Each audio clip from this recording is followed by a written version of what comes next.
at higit sa lahat sa ating mga kaibigan sa social media at sa lahat ng taong bayan na lumalaban ng bata sa buhay. Isang mapagpalang hapon po.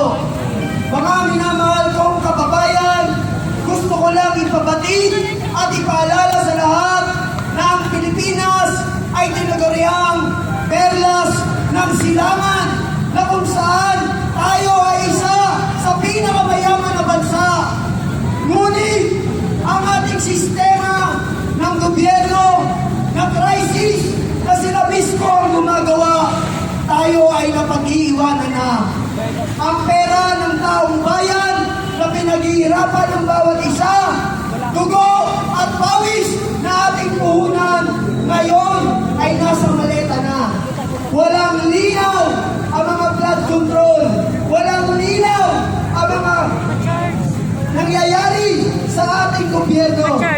Ang ating gobyerno, mga minamahal kong kababayan, sa kasalukuyan ngayon ay hindi na natin maasahan sapagkat sila ay wala nang ginawa kundi magpayaman ng kanilang mga sarili. Kaya ang sigaw ng taong bayan, pababain si Executive Secretary Rod Recto! Pababain! Pababain! Ang paglilingkod sa gobyerno ay hindi para sa pansariling kabuhayan. Bukod tangi, ito ay para sa mga mamamayang dapat nating paglingkuran. Sa isang lingkod bayan, hindi mo kailangan maging artista sa harapan ng taong bayan.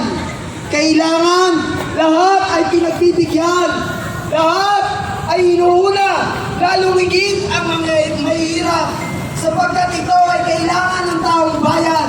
At ang taong bayan mismo ay nangangailangan ng tulong galing sa gobyerno.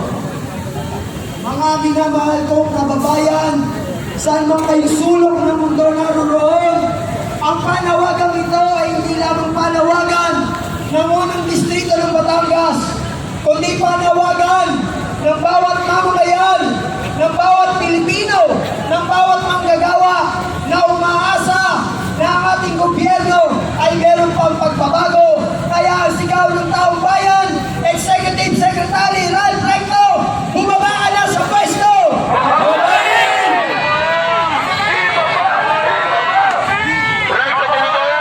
Ang sabi nila, pagka daw ikaw ay Pilipino, taas noo kahit kanino. Napakasarap pakinggan, napakasarap bigkasin na isang Pilipino ay taas noo kahit kanino. Subalit mga minamahal kong kababayan, ang ating mga kaibigang OFW na naghahanap buhay para sa kanilang mga pamilya ay nahihiyang sabihin, ako ay isang Pilipino. Sapagkat pag tinawag o binanggit ang ating bansa ay nakakahiya ang ating sistema ng gobyerno sa kasalukuyan ngayon. Very corrupt. Lagi na lang kasama ang ating bansa sa most corrupted country in the world. Yun ba ang tatak ng isang Pilipino, ng isang Pilipinas? Pag sinabing Pilipinas, kasama sa most corrupted country in the world.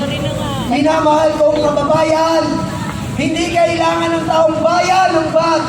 Ang kailangan ng taong bayan ay pangmatagalang solusyon at ang pagtanggal kay Executive Secretary Rod Recto, ang panawagan ng taong bayan upang tayo ay makaahon sa kahirapan. Dahil lahat ng mamamayan, lahat ng ating mga kaibigan, kung saan man kayo sulok naroon, pagmasdan ninyo ang inyong mga paligid, damdamin ninyo ang ating sistema ng gobyerno meron tayo ngayon. Kami, sa unang distrito ng Batangas, nagpapasalamat kami dahil meron naglulumindig, meron isang taong nakikipaglaban para sa karapatan ng mga mamamayan at ang kanyang pakay ay hindi pang sarili, kundi para sa taong bayan. Kaya kami nagpapasalamat kay Congressman Liato Ligata Libiste